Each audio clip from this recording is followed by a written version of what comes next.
Hello, I'm Kim Magdalene. We're back to Common Sense Parenting, and we're talking about working with difficult kids for parents and teaching parents how to be better parents so that you have better kids that won't give you such a hard time. And we're going to have a couple of people on here as we've had before. We're in, I think, our sixth module here, and we're working on through the book called Tackling Life's Challenges: A Parent and Coach's Guide to Building Stronger Families.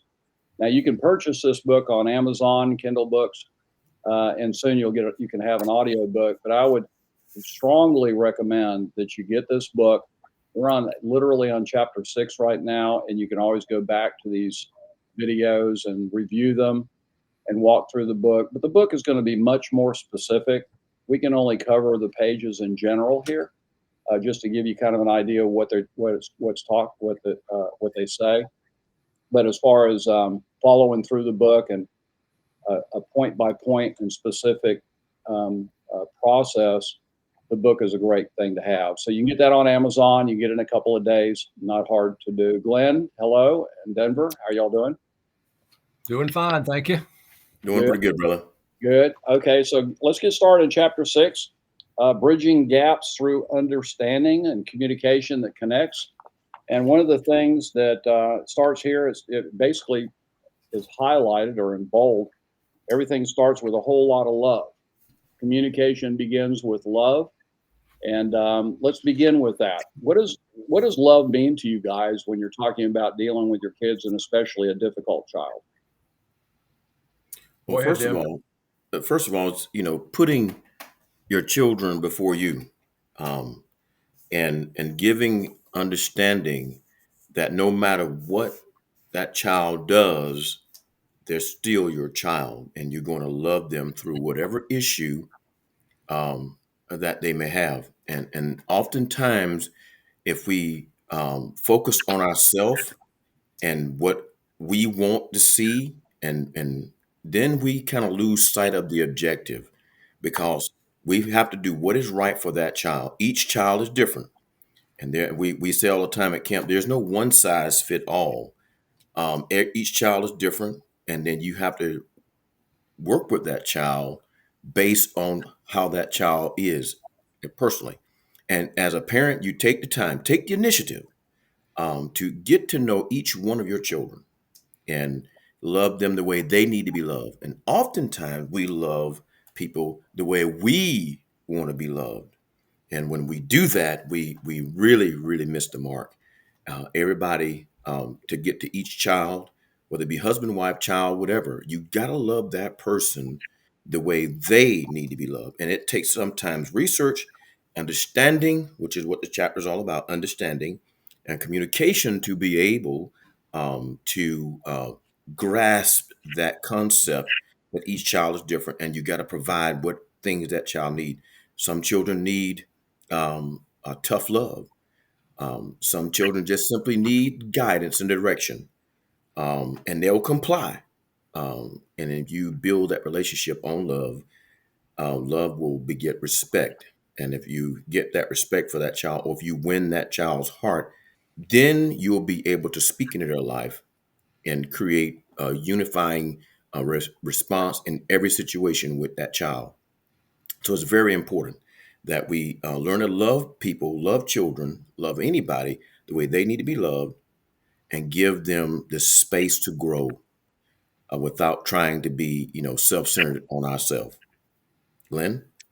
And I think probably one of the best things a parent can do when it comes to showing love is just listen to your kids. I mean, really listen to them. Spend Yeah. time letting them talk to you without you saying one word.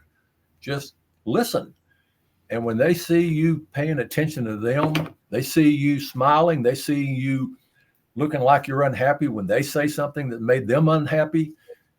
I'm telling you, that is a big, big deal in a kid's life, listening to a parent. Yeah. Well, don't some of these more difficult children actually use love against a parent? In other words, okay, I can get away with things because you're doing things for me, out of quote love, or Don't they even use the tool, you don't love me, or you do this, or you'd let me do that? Doesn't that come along? Well, because they're selfish, children generally don't understand. This is why children have to be parented because they don't understand how love really looks. They think because if you give me what I want, you love me. No, you can give that child sometimes too much and you'll destroy them. So as parents, we have to have the sense to know that monitoring what we give to that child before time shows that we love them. Doing the right thing for them is what shows love. But we don't teach children that. We think, oh, we just give them what they want. The child will love me. No, children will love you, and you prove your love for them by doing what is right for them, not what they like or dislike. That's irrelevant. And so we have really done our children today a great disservice because people think, oh, if you're giving them everything, they should be fine. No, structure and discipline is what a child needs. And when a parent does that against all odds, that child will respect them and love them for it. I can easily say this to be true because as raising my nine, that's exactly I thought my children, because I was really tough on them, that they would want to run away from dad when they get grown and want to never be around me. Well, all of them around me. Well, I got one daughter who's a Marine, Glenn, and and she's a Marine, and she's not home right now with us, but everyone else is. So that's really the key to it. If you do the right thing for that child, they'll know that you love them. But if you don't do the right thing for that child and they fail, they're going to blame you. They're really going to blame you. I've seen it time and time again. Well, you're the mom and dad. You should have done this or that. And that's what kids do to moms and dads. They blame them, and rightfully so. You are the blame because there's things that you should have done and things that you didn't know, but you still you should have figured it out. Parents, it's a process. It's either something you did wrong or it's something that you failed to do that you should have done. If that child needs an apology, give it to them. If they need tough love, give it to them. If they need a positive stroke, give it to them. It is everything that child needs, and we have to be insistent upon ourselves to be able to provide that. Parenting is a full-time job, and it's not something to be taken lightly. So that's why this book, Tackling Life's Choices, um, with Glenn, that's why it's so important because parenting is not an easy job. And I think he's tapped into something that is wonderful and great, and that will be able to be a productive tool for parents to use in their life. And let me say that right now we're talking about, we're not telling you how to fix problems right now. We're telling you how to get prepared to be able to change behavior down the road. Building this bridge is a vital tool for relationships. As we've already said, you can have all the rules that you want, but if you have no relationship with that child, they won't listen to you, but they won't even trust you. And so what we're talking about right now is absolutely critical. Every minute you spend with that child, just listening and responding back, emotionally responding back to them, they will not forget that. And we can build on that. And talk to them and talk to your children, but about whatever when things are calm. You got to be able to share your heart and life with them when things are calm. And when we do that, when we take the time to share what's important to us, share our family values with those children, they'll know and affirm who they are. We Yeah. do a lot in our home. We affirm your name, Singletary. You don't act like that. This is what we do. This is how we respond in situations. And so when you take the time and share and be transparent with them, not just honest, but transparent, they'll know that you're not human, that you're not, don't profess to be perfect, and that you're human too. And sometimes you have your flaws and your failures. And with that being said, they'll recognize where you're coming from. Yeah, I might have failed, but I'm going to tell you the truth because I don't want you to fail in this area. And so when we're transparent, that helps bring about unity in relationship. And like Glenn said, you can have all the rules in the world, but if you don't have any relationship with that child, you've already missed the mark. And we've got to, rebound and get back home mark. Well, not everybody, a lot of people believe love is a word and it's attached just to emotion. For those folks who are Christians who are listening to this, Christ died for us, and He gave Himself for us. It was Yes. sacrifice, and that was our model. And when He loved us by showing us He loved us. He didn't just say it, because words are empty, and kids can see through that. I love you, I love you, I love you. Well, yeah, but okay, you're not showing it. Where are you showing it?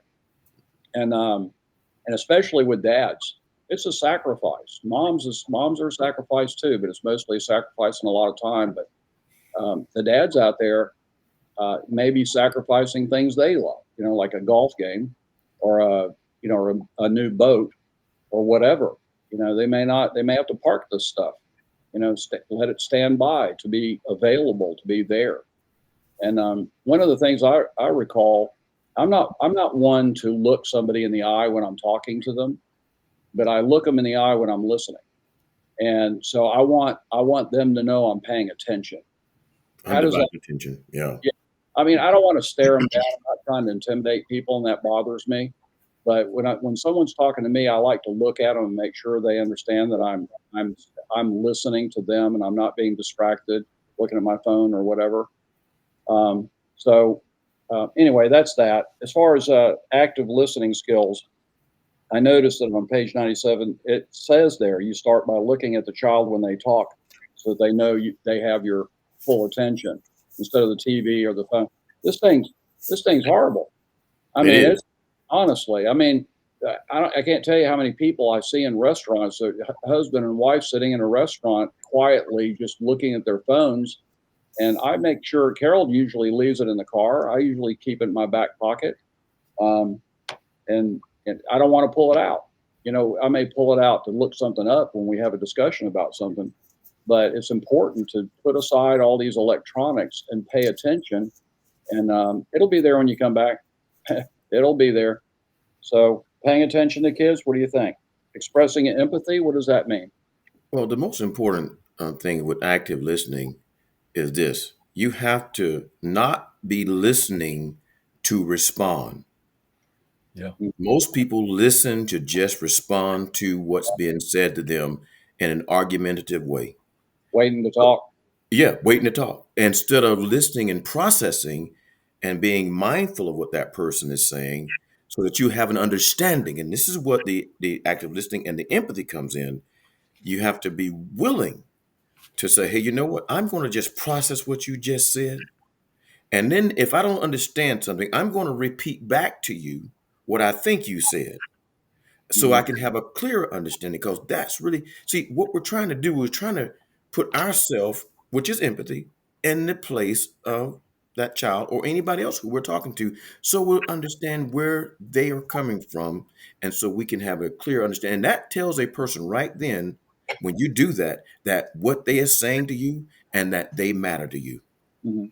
That's what they're receiving. Especially children, they're receiving as you're listening to them. They're saying that your words matter. So this is one of the reasons why we instituted in our home the family circle, the non-judgmental circle. We come together and we pray together for all those Christian folks who are out there. We pray together as a family, but we also, during that same setting, go around to each and every person to be able to say whatever they need to say without judgment. If you got a problem with somebody in the group or in the family, you need to speak up because we can deal with it right here without judgment, without any consequences, without anything. Our goal is to create a cohesive unit and that we value with unity. That's really the goal here. And when a child has that type of structure, they realize they belong to someone and something. And this is why a lot of children even in join gangs in some place because they don't have this type of uh, cohesive unit and unity that is required for them to flourish and develop in their fullness of life. And often when parents don't understand this, they're so busy. And you said it right, Kim. This phone is the worst thing. I've instituted in that circle that no more phones are allowed because we would find people, searching stuff while we're having devotional time, which you should not be doing that. So I've created in that circle a no phone zone, and I'm just saying it because I want to understand that I'd even leave my phone. in the room. I don't even bring it in the circle anymore. Yeah. Um, because it's just because what you have to say to me is important. Why? Because you are important to me. My children come to me if I'm sitting in the den on the phone.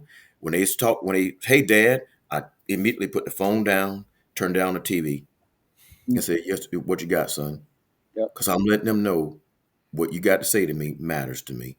Glenn, what is an open-ended question versus a closed-ended question? It's a very common mistake that a lot of parents make. Anytime you ask a kid a question and all they got to say is yes or no, you're not really communicating with them. Right. In fact, they'll find a easy way to get around the real question.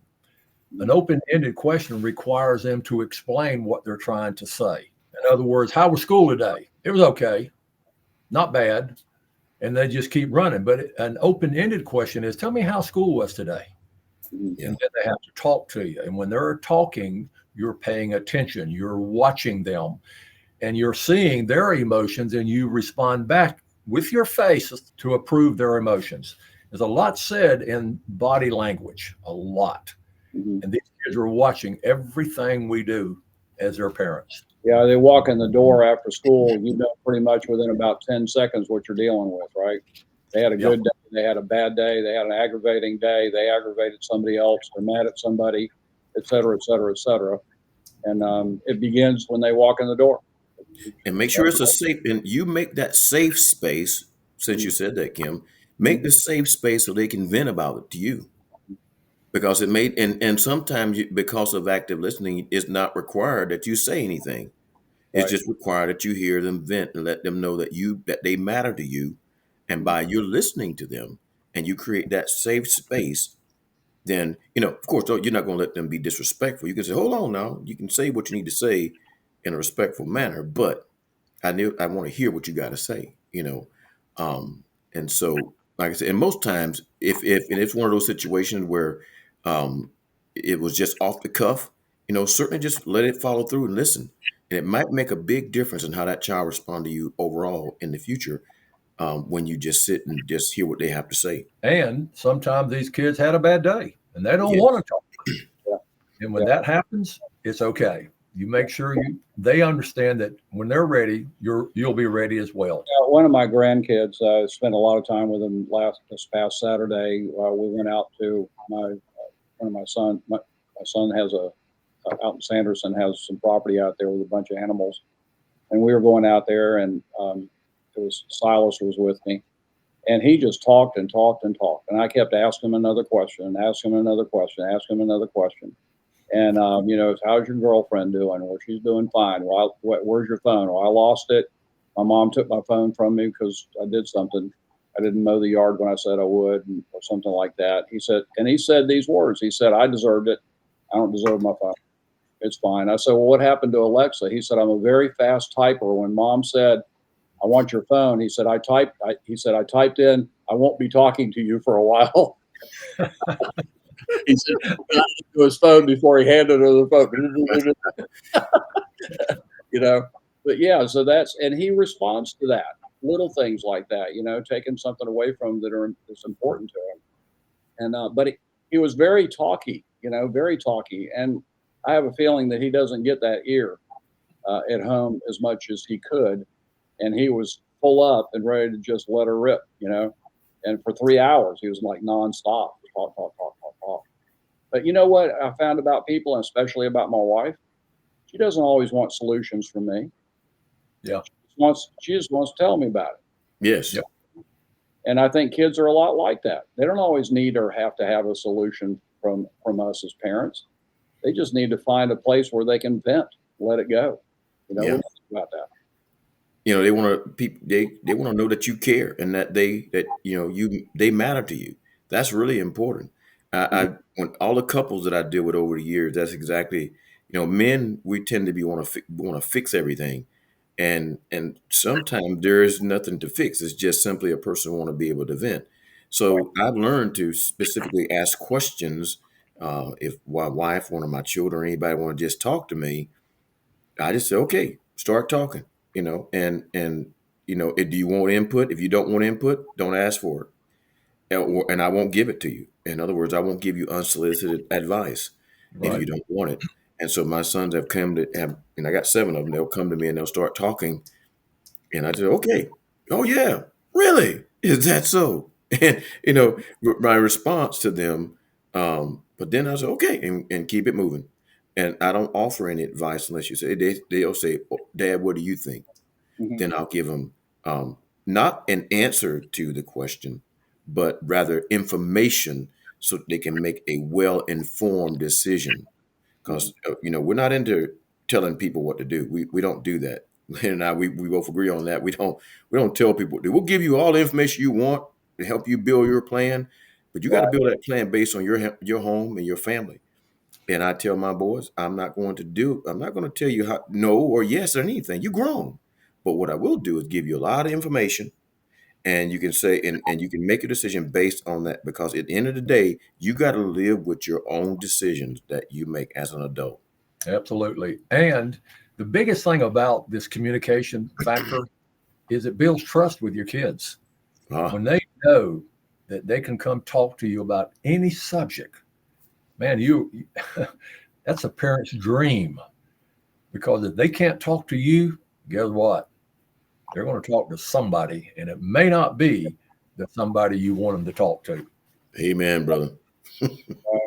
Yeah, one of the things that I felt that worked for us was asking them what they want to do about it. If they're in a difficult spot and they're trying to make a decision on what to do and they're complaining about whatever, however nonsensical it may be, I was like, well, what are you planning on doing about it? And Absolutely. as long as I was listening and paying attention, they didn't mind telling me. You Yep. know, I'd like to punch them in the nose. Well, you think that's a great idea? I Yeah, mean, is that a good idea? Exactly. yeah, I mean, how's your nose? Because it could come flying back at you. You know, I mean, is that a good idea? You think that's the best solution for it? Well, probably not. I mean, look, one of the things I found is these kids are not dummies. No. As a matter of fact, it seems to be that more difficult kids tend to be a little bit more intelligent than a lot of others. They think through what they're doing, and they actually know consequences, and they go ahead and tackle the consequence even, right? Yeah. So, what about a difficult one? You got to tell them the truth. It's a hard, difficult thing. Yeah, their behavior is not what you expect it to be. How do you deal with that one when you're trying to communicate with them? Let me jump on that one real quick because the really difficult questions or situations that you have to deal with, you got to be careful, parents, that you don't jump into something and do or say something you wished you hadn't. You may not even have all the facts at this point. Hmm. Yep. And sometimes you can say to a kid, I'm not real excited about what just happened, but I can promise you this: I will get back to you very quickly, which also gives you time. I think we've mentioned this before. We have a phenomenal support system. We have a private Facebook page where a parent can go on there, ask questions, and get responses back from parents that have already dealt with this situation. And it gives you time to calm down as the adult and address it properly. We have what we call a 6-step action plan. And if you follow that step by step, when you get to the end of it, you're going to have addressed the issue and never lost your temper. Hmm. Stay calm. And by the way, a calm parent will always come out ahead of an angry parent.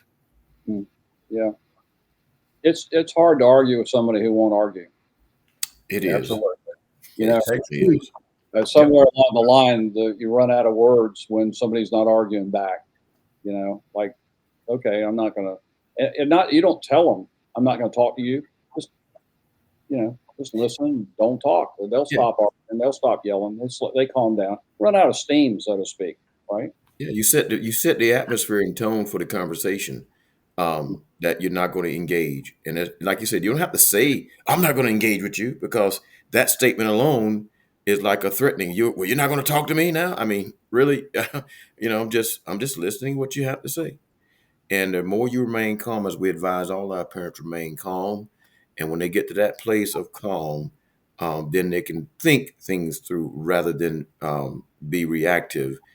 They're more able to be proactive in the solutions that they have. So I think that's very important. And I think Glenn hit the nail on the head with that one. That's very important. Remain calm and become, have your plan and then just execute the plan. No need to create an argument, because the argument just destroys the relationship. Mhm. You start saying words out of your mouth that you don't mean. You saying it out of anger, but the damaging effects of those words are still damaging. No matter how much you say, oh, I didn't mean it. Well, I'm sorry. Those words are there now. So when we first thing when a parent, approach the situation, they need to approach it with a plan. And you don't have to be in a hurry if you don't know what you're doing. Don't mess it up. I think that was probably the most important thing Glenn said in that statement. You don't have to, don't mess it up. Take your time and ask a question. And our support page is a fabulous place for that, where parents can come and get information from Mhm. other parents who have gone through the exact same thing you're going through right now. And they can give you an idea as to what they did and something that you might want to try. And so support is absolutely necessary when you're dealing with the opposition or defiant kid. And particularly if you're a new parent, we want you to realize that there's a whole bunch of people that's been down this road, a long ways down this road. So we'll give you advice, as Denver has said, but we will never tell you how to parent your child. That's your job. But if you've got 5 or 6 different answers, you pick the one that's best for you and your family, and then go for it. Mhm. I discovered a little trick that works not just with kids but with people. If you want to know more, then all you do is feed back the statement in the form of a question. So Yeah. if somebody, so there are two kids fighting in a room, and you say, "What are you fighting about?" And one of them says, "He shoved me over the bed," and all you have to do is say, "Who shoved you over the bed?" And what they do is they start expanding. They start explaining, and they'll tell on themselves because they can't keep up with all the details of a basic basket full of lies. Hard. It's hard to juggle all these little nuances of your total lie where it will come together correctly, and they will literally tell on themselves. And That's right. yeah, but Before we run out of time, we're getting close. yeah, Go ahead and jump on page 110 and cover that testimony. It is really a good one. okay. All right, testimony from a grandfather. Yay! You like grandfathers? All right. Grandfather of a child at our summer camp. I just wanted to take a minute to personally thank you for what your team and you are doing for our children and grandchildren. Unless you've experienced this camp, people have no idea of what you guys do. My grandson, SD, has been at your camp now for a little while, and I am truly amazed at the change in him. He was a 16-year-old, handsome, intelligent young man and was trying to find himself in the wrong walk of life. Thanks to the awesome group of people at this camp, we have my grandson back. He has always been a very loving, caring, and smart young man. He is such a joy to have around, always playing jokes on his family.